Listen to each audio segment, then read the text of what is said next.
بسم الله الرحمن الرحيم ألف لام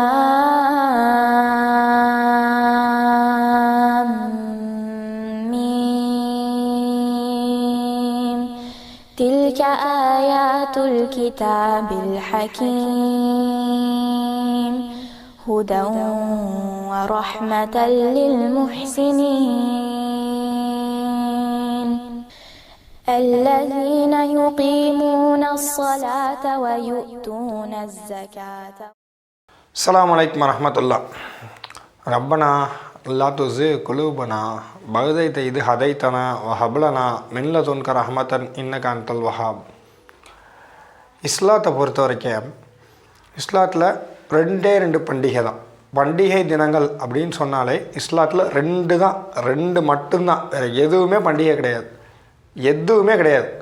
ஒன்று ஈகை திருநாள், இன்னொன்று தியாக திருநாள், அதாவது ஹஜ்ஜு பெருநாள், நோன்பு பெருநாள், ஈதுல் ஃபித்ர், ஈதுல் அல்ஹா, ரெண்டு தான், வேறு எதுவுமே கிடையாது. இந்த மீலாடி நபி கொண்டாடுறதோ, இந்த முஹர்ரத்தை 10வது நாளை கொண்டாடுறதோ, அதுக்கப்புறம் இந்த தர்காவில் போய் தந்தூரி சிக்கனு பார்பிக்யூன்னு சொல்லி கொண்டாடுறதோ, சந்தனக்கூடு 40வது நாள் பாத்தியா ஓதி கொண்டாடுறது, இந்த மாதிரியான எந்த ஒரு விஷயமுமே இஸ்லாத்தில் கிடையவே கிடையாது. இஸ்லாத்தில் மட்டும் ரெண்டு பண்டிகை மட்டும்தான், வேறு பண்டிகைகளே கிடையாது. அப்படி இருக்கக்கூடிய பண்டிகையில் ஈகை திருநாள்லாம் என்ன அப்படிங்கிறத இப்போ நம்ம பார்க்கலாம்.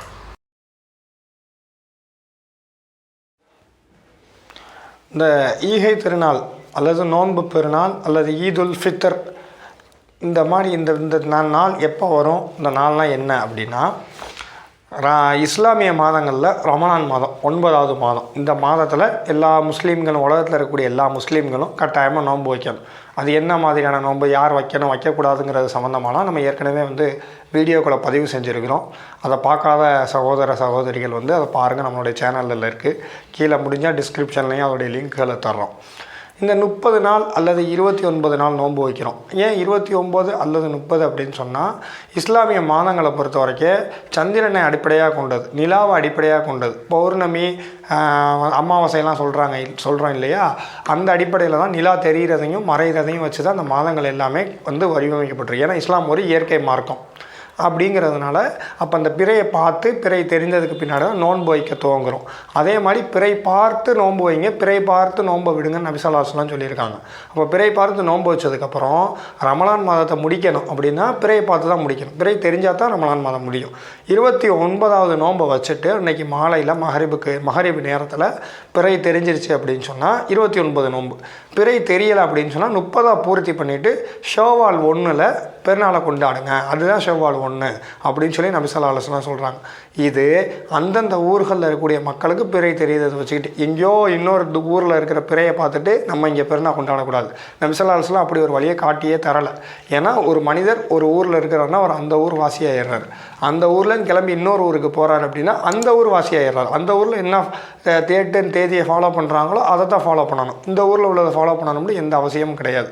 அப்போது சவுதியில் பிற பார்த்துட்டாங்க, நாங்கள் இன்றைக்கி கொண்டாடுறோம் அப்படின்லாம் நபி ஸல்லல்லாஹு அலைஹி வஸல்லம் காட்டி தரல. நம்ம ஊரில் நம்ம கண்ணில் பார்த்துக்கிட்டு நமக்கு அருகாமையில் இருக்கிற பகுதியில் பார்த்துட்டோம்னாலே போதுமானது. அந்த அடிப்படையெல்லாம் பெருநாளை நம்ம கொண்டாடி ஆகணும்.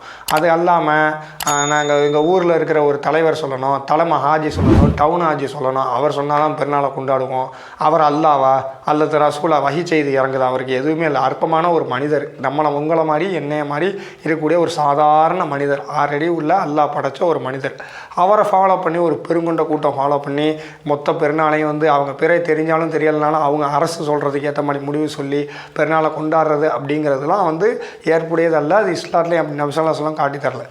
ஒரே வார்த்தை சொல்லிட்டாங்க, பிறையை பார்த்து நோன்பு வைங்க, பிறையை பார்த்து நோன்பு விடுங்க. பிறையை தெரிஞ்சா நோன்பு விடுறோம், பிறை தெரியலையா அடுத்த நாள் நோன்பு வச்சுட்டு அதுக்கு அடுத்த நாள் பெருநாளை கொண்டாடிட்டு அல்லாண்டு இருந்துக்க வேண்டியதுதான். இதுதான் பெருநாளுங்கிறது. இந்த பெருநாள் அன்றைக்கி என்ன செய்யணும் செய்யக்கூடாதுங்கிறத பார்ப்போம். நபி ஸல்லல்லாஹு அலைஹி வஸல்லம் பெருநாள் தினத்தன்று சில விஷயங்களை செய்ய சொல்லியிருக்கிறாங்க. முதல்ல ஃபித்ரா கொடுக்க சொல்லியிருக்கிறாங்க. ஃபித்ரா என்ன ஏது அப்படிங்கிறத பற்றி நம்ம ஒரு தனி பதிவாக போடுவோம். அதை இன்னொரு வீடியோவில் இன்ஷா அல்லாஹ் நம்ம பார்க்கலாம். இப்போ பெருநாள் தினம் அன்று நம்மளை செய்ய சொன்ன விஷயங்கள் என்னென்னா, உங்கள்கிட்ட இருக்கக்கூடிய, அதாவது காலையில் எழுந்திரிச்சு குளிச்சுட்டு நறுமணங்கள் பூசிக்கொண்டு, இதெல்லாம் நபி ஸல்லல்லாஹு அலைஹி வஸல்லம் நமக்கு செஞ்சு காட்டியிருக்கிறாங்க. நறுமணம் பூசிக்கொண்டு நோன்பு பெருநாளாக இருந்தால், ஈகை திருநாளாக இருந்தால், ஈதுல் ஃபித்ரா இருந்தால் சாப்பிட்டு நபி ஸல்லல்லாஹு அலைஹி வஸல்லம் போயிருக்கிறாங்க. அவங்களுடைய ஊரில், அவங்களுடைய சமூகத்தில் பேரிச்சம்பழம் வந்து பிரதானமாக ஆரம்பித்து அவங்க பேரிச்சம்பழம் சாப்பிட்டு போனாங்க. அதாவது ஈத்தம்பழம், பேரிச்சம்பழம், டேட்ஸு, நம்ம என்ன வேணால் சொல்லிக்கலாம். அதை நம்ம சாப்பிட்டு போகிறது ரொம்ப சிறந்தது. இல்லை ஒரு டீயை குடிச்சிட்டு ஏதோ ஒரு பிஸ்கெட்டோ, ப்ரெட்டோ, ஆப்பம், தேங்காய் பால், அந்த மாதிரி சாப்பாடுகளை சாப்பிட்டு போகிறதுல எந்த பிரச்சனையும் கிடையாது. நம்ம வந்து சாப்பிட்டு போகலாம். சாப்பிட்டு போய் நம்ம ஸல்லல்லாஹு அலைஹி வஸல்லம் வழி காமிச்சிருக்கிறாங்க. இது இந்த மாதிரி சாப்பிட்டு போகிற நேரத்தில் அல்லாஹ்வுக்கு அதிகமாக தக்பீர்களை சொல்லணும். அல்லாஹு அக்பர், அல்லாஹு அக்பர், அல்லாஹு அக்பர். பெருநாள் தினத்தன்று சில ஊர்கள் எல்லாம் பார்த்தோம்னா மைக்கு வச்சு சொல்லிக்கிட்டே இருப்பாங்க. வரக்கூடிய மக்கள் அல்லாஹ் அக்பர்னு அதிகமாக தக்பீர் சொல்லுங்க. நபி ஸல்லல்லாஹு அலைஹி வஸல்லம் தக்பீர் சொல்லியிருக்காங்க. அதனால் அதிகமாக அல்லாஹ் அக்பர், அல்லாஹ் அக்பர்னு தக்பீர் செய்யணும். பெருநாளைக்கு முத நாள் இரவுகள்லேருந்தே நம்ம அந்த தக்பீர்களை வந்து செய்ய ஆரம்பிச்சிடலாம். அதே மாதிரி பெருநாளைக்கு போகும் பொழுது ஒரு வழியாக நபி ஸல்லல்லாஹு அலைஹி வஸல்லம், அதாவது ஒரு பாதையில், இப்போ எடுத்துக்காட்டுக்கு மதுரையில் தமுக்கம் அப்படிங்கிற திடலில் வந்து பெருநாள் தொழுகை நடக்குது அப்படின்னு சொன்னோம்னா, தமுக்கத்துக்கு வந்து அண்ணா நகரில் இருக்கக்கூடிய ஒரு நபர் வந்து என்ன செய்கிறார் அப்படின்னா, நேராக என்ன பண்ணுறாரு, அவருடைய வீட்டிலேருந்து ஒரு வழியில் கிளம்புறார் தமுக்கத்துக்கு. எது வழியாக போகிறாரு அப்படின்னு சொன்னோம்னா, பால் பண்ணை வழியாக போய் தமுக்கத்துக்கு போகிறார். அப்படி போகக்கூடிய நேரத்தில் போகும்போது இந்த வழியாக போயிடுறாரா, வரும்போது அப்படி வராமல் இங்கிட்டு திரும்பி மாட்டுத்தாவணி வழியாக, இந்த சைடு அப்போலோ வழியாக இப்படி திரும்பி இப்படி அண்ணாநகருக்கு வந்துடணும். போன வழியிலே திருப்பி வரக்கூடாது. ஒரு எடுத்துக்காட்டுக்காக நம்ம இடத்தையும் வழியையும் வச்சு சொல்கிறோம். அதே மாதிரி போன வழியில் திருப்பி வரக்கூடாது. எந்த வழியில் போனோமோ அதுக்கு மாற்றமான வழியில் வரணும். அதே நேரத்தில் எல்லா தொழுகையும் நபி ஸல்லல்லாஹு அலைஹி வஸல்லம் பள்ளியில் தொழுக சொல்லியிருக்காங்க. அதாவது கடமையான தொழுகைகளை, உபரியான வணக்க வழிபாடுகளை இல்லை. ரமலான் நேரத்தில் உபரியான வணக்க வழிபாடுகளை பள்ளியில் தொழுவாங்க. ஆனால் அது அவ்வளோ பரிந்துரைக்கப்பட்டதில்லை. நபி ஸல்லல்லாஹு அலைஹி வஸல்லம் 5 வேளை தொழுகை, ஃபஜர், லுஹர், அசர், மஹரிப், இஷா 5 வேளை தொழுகை தான் கம்பல்சரியாக ஆணாக இருக்கக்கூடியவங்க பள்ளியில் தொழுகணும்னு சொல்லியிருக்காங்க. அப்படி சொன்ன நபி ஸல்லல்லாஹு அலைஹி வஸல்லம் நோன்பு பெருநாள் மற்றும் ஹஜ் பெருநாள் தொழுகைகளை முஸல்லா என்ற திடலில் வந்து தொழுகிறதா ஹதீஸ்களில் ஆதாரம் இருக்குது. அதனால தான் நம்மளும் நோன்பு பெருநாள் மற்றும் ஹஜ் பெருநாளை திடலில் போய் தொழுகிறோம். திடலில் தொழுகிறது வந்து நபி ஸல்லல்லாஹு அலைஹி வஸல்லம் காட்டி தந்த ஒரு வழிமுறை. அதுக்கு பின்னாடி நோன்பு பெருநாள் தொழுகை என்ன அப்படின்னு சொன்னோம்னா, மற்ற தொழுகைகளை விட கம்ப்ளீட்டாக மாறுபட்ட ஒரு தொழுகை. எப்படி இருக்குன்னா, மற்ற தொழுகைகளில் தக்பீர் கட்டணும், அல்ஹம்து சூரா ஓதப்பட்டுச்சு, அதுக்கப்புறம் துணை சூரா ஓதணும், ருக்கு செஞ்சோம், சஜிதா செஞ்சோம், அதுக்கப்புறம் ஒரு ரக்காயத்துக்கு அப்புறம் 2வது ரக்காயத்தில் அத்தையாத்து ஓதிட்டு எந்திரிச்சிடும். ஆனால் பெருநாள் தொழுகையில் தக்பீர்களா நபி ஸல்லல்லாஹு அலைஹி வஸல்லம் சொன்னாங்க. முதல் ரக்காயத்தில் 7 தக்பீர்கள், அல்லாஹ் அக்பர், அல்லாஹ் அக்பர், அல்லாஹ் அக்பர்னு 7 தக்பீர்களையும், 2வது ரக்காயத்தில் 5 தக்பீர்களையும் ஓதிட்டு அதுக்கப்புறமா அல்ஹம்து சூரா துணை சூரா ஓதி தொழுக வச்சுருக்கிறாங்க. இப்படி தான் பெருநாள் தொழுகையை தொழுகணும். அதே மாதிரி ஜும்மாவுக்கு மாற்றமாகவும் செய்ய சொல்லியிருக்காங்க. ஜும்மாவில் முதல்ல அந்த நபர் வந்து குத்துபா உரை பேசுவார், அதுக்கு பின்னாடி தொழுகுவோம். ஆனால் பெருநாள் தொழுகையை பொறுத்தவரையில ஃபஸ்ட்டு தொழுகணும், அதுக்கப்புறம் தான் குத்துபா உரை பேச சொல்லி நபி ஸல்லல்லாஹு அலைஹி வஸல்லம் காட்டி தந்திருக்காங்க. ஸோ முற்றிலும் மாறுபட்ட ஒரு தொழுகையாக இருக்குது. அந்த நாள் அதிகமாக தக்பீர் சொல்லியிருக்கிறாங்க, தர்மங்கள் செய்ய சொல்லியிருக்கிறாங்க.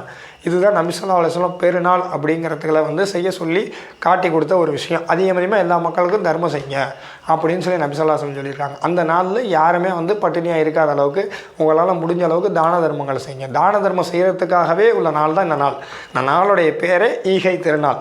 யாருக்கும் எந்த விதமான இடைஞ்சலும் கொடுக்காம, ஒரு இடையூறு ஏற்படுத்தாமல், சிரமத்தை ஏற்படுத்தாமல், நமக்கு அல்லாஹ் கொடுத்துருக்கக்கூடிய பொருளாதாரத்தை கொண்டு அல்லாஹ் நம்ம சாப்பிட்றதுக்குன்னு படைச்ச ஆடு, மாடு, கோழி இதுகளை அறுத்து உணவு சமைச்சு அதை நம்மளும் சாப்பிட்டு மற்றவங்களுக்கும் கொடுத்து சந்தோஷமாக இருக்கக்கூடிய நாள் தான் பெருநாள். எதுக்கு? மற்றவங்களுக்கு கொடுக்கறதுக்குனே ஒரு நாள்.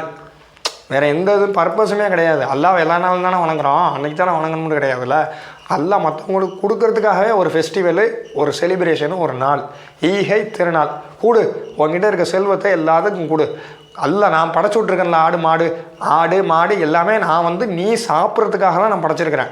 அல்லாஹ் குர்ஆனில் சொல்லும் பொழுது கால்நடைகளை படைச்சதுக்குன்னா நீங்கள் உணவு உட்கொள்கிறதுக்கும், வாகனமாக பயன்படுத்துகிறதுக்கும், கம்பளிகளை செய்து கொள்கிறதுக்கும் தான் நான் படைச்சிருக்கேன்னு சொல்கிறேன். இதை தவிர்த்து ஆடு மாடுக்கெலாம் கோழிக்கெலாம் எந்த பர்பஸும் கிடையாது. சாப்பிட்றதுக்காகவும் நம்ம வாகனமாக பயன்படுத்துறதுக்காகவும் கம்பளி செஞ்சு போடுறதுக்குன்னா ஆடு மாடு கோழி எல்லாமே இருக்குது. அதை தவிர்த்து வேறு பர்பஸ்லாம் இது எதுக்குமே கிடையாது. அதனால் அதை அல்லாஹ் கொடுத்த ஹலாலான முறையில் சம்பாதிச்ச பொருளாதாரத்தை கொண்டு அதை அறுத்து நம்மளும் சமைச்சு சாப்பிட்டு மற்றவங்களுக்கு கொடுக்கக்கூடிய நாள் தான் பெருநாள் தினமாக இருக்குது. இதுதான் பெருநாள் தினத்தில் நபி ஸல்லல்லாஹு அலைஹி வஸல்லம் எல்லாரும் காட்டி தரக்கூடிய ஒரு விஷயம். நபி ஸல்லல்லாஹு அலைஹி வஸல்லம் எதெல்லாம் செய்ய சொன்னாங்க அப்படிங்கிறத பார்த்தோம். நபி ஸல்லல்லாஹு அலைஹி வஸல்லம் எதை செய்ய சொல்லலை அல்லது காட்டி தரலை, எதெல்லாம் செய்யக்கூடாது அப்படிங்கிறத வந்து நம்ம இந்த நாளில் பார்க்கலாம். அதாவது இந்த நாளில் நம்ம வந்து எந்த ஒரு தனிப்பட்ட வாழ்த்தையுமே நபி ஸல்லல்லாஹு அலைஹி வஸல்லம் நமக்கு சொல்லித்தரல. எல்லா நாட்கள்லையும் அஸ்ஸலாமு அலைக்கும் வரஹ்மத்துல்லாஹ், அழகான முஹம்மன், அழகான வாழ்த்து, அல்லாஹ் உங்கள் மீது அவனுடைய அமைதியையும் சமாதானத்தையும் உண்டாகட்டும், வலைக்கும் சலாம், உங்கள் மீது அல்லாஹ்வுடைய சாந்தியும் அமைதியும் பொறுமையும் உண்டாகட்டும், அழகான ஒரு பொருள். இதைத்தான் எல்லா நாட்களும் போல் பெருநாள்லையும் சொல்லியிருக்காங்க. பெருநாள் அன்னைக்கு பெருநாள் முபாரக், ஈது வாழ்த்து சொல்கிறேன் அப்படின்ற வாழ்த்துக்களை சொல்லி நபி ஸல்லல்லாஹு அலைஹி வஸல்லம் சொல்லியும் தரல, நபி ஸல்லல்லாஹு அலைஹி வஸல்லம் சொல்லவும் செய்யலை, அப்படி சொல்கிறத ஆதரிக்கவும் செய்யலை. அப்படி ஒரு விஷயமே அவங்க கிடையாது.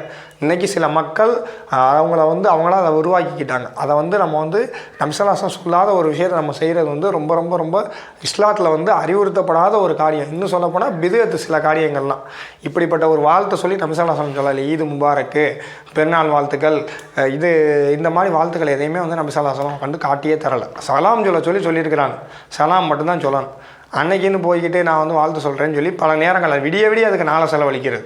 இருக்கிற எல்லாத்துக்கும் வாட்ஸ்அப்பில், இன்ஸ்டாகிராமில், ஃபேஸ்புக்கில் எல்லாத்துலேயும் போட்டு மெசேஜ் அனுப்பி பெருநாள் வாழ்த்து சொல்கிறேன்னு சொல்லி அதை ஸ்டேட்டஸ் போடுறது, ஸ்டோரி போடுறது. இந்த மாதிரியான ஒரு விஷயத்தை நபி ஸல்லல்லாஹு அலைஹி வஸல்லம் காட்டித்தரல. இது என்ன மாதிரியான கலாச்சாரம்? பிற சமூகத்துடைய கலாச்சாரம். நபி ஸல்லல்லாஹு அலைஹி வஸல்லம் என்ன சொல்கிறாங்க? ஒருவர் பிற சமுதாயத்துடைய கலாச்சாரத்தை ஃபாலோ பண்ணுறாரோ அவர் என்னை சேர்ந்தவரே இல்லைங்கிறாங்க. என்னை சேர்ந்தவர் இல்லைன்னா அப்போ என்ன அர்த்தம்? முஸ்லீம் இல்லைன்னு அர்த்தம். அப்போ முஸ்லீம் இல்லைன்னா என்ன பிரயோஜனம்? ஒரு பிரயோஜனமும் இல்லை. அப்போ இந்த விஷயத்தில் நம்ம ரொம்ப கவனமாக இருக்கணும். இப்படிப்பட்ட ஒரு விஷயத்தை நபி ஸல்லல்லாஹு அலைஹி வஸல்லம் காட்டியே தரலை.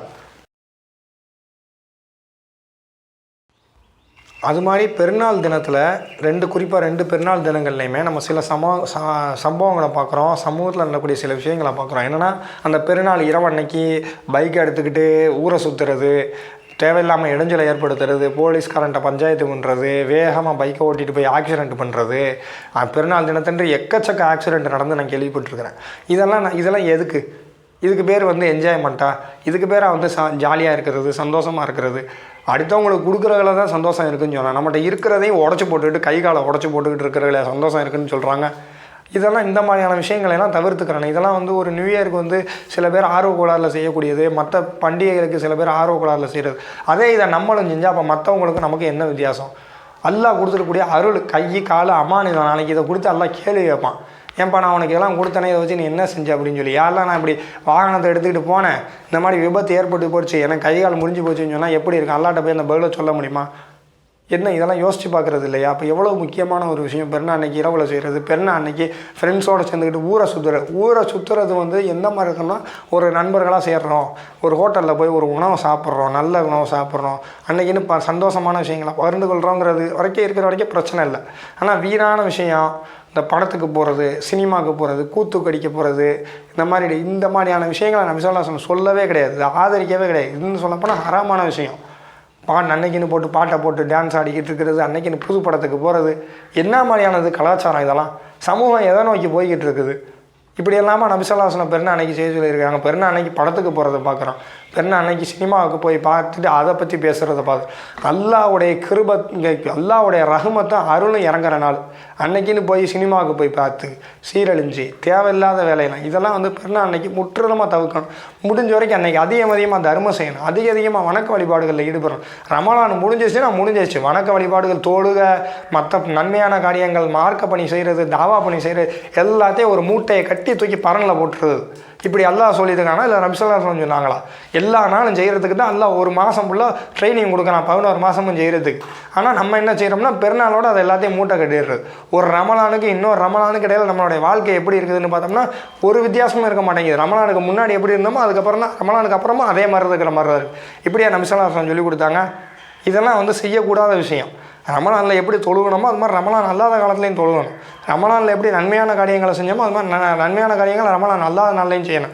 இந்த மாதிரியான விஷயங்களை வீணான, பயனற்ற, எந்த ஒரு பிரயோஜனமே இல்லை. உலகமே அற்பமானது, அதுலேயும் அற்பமான வீணான விஷயங்களை போய் பார்த்து நேரத்தை செலவழித்து அல்லாஹ்வுடைய அருளையும் ரஹமத்தையும் வீணாக்கக்கூடிய செயல்களை வந்து செய்யக்கூடாது.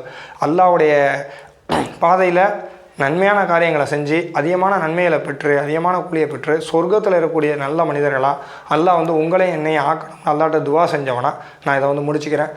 அஸ்ஸலாமு அலைக்கும் வரஹ்மத்துல்லாஹ்.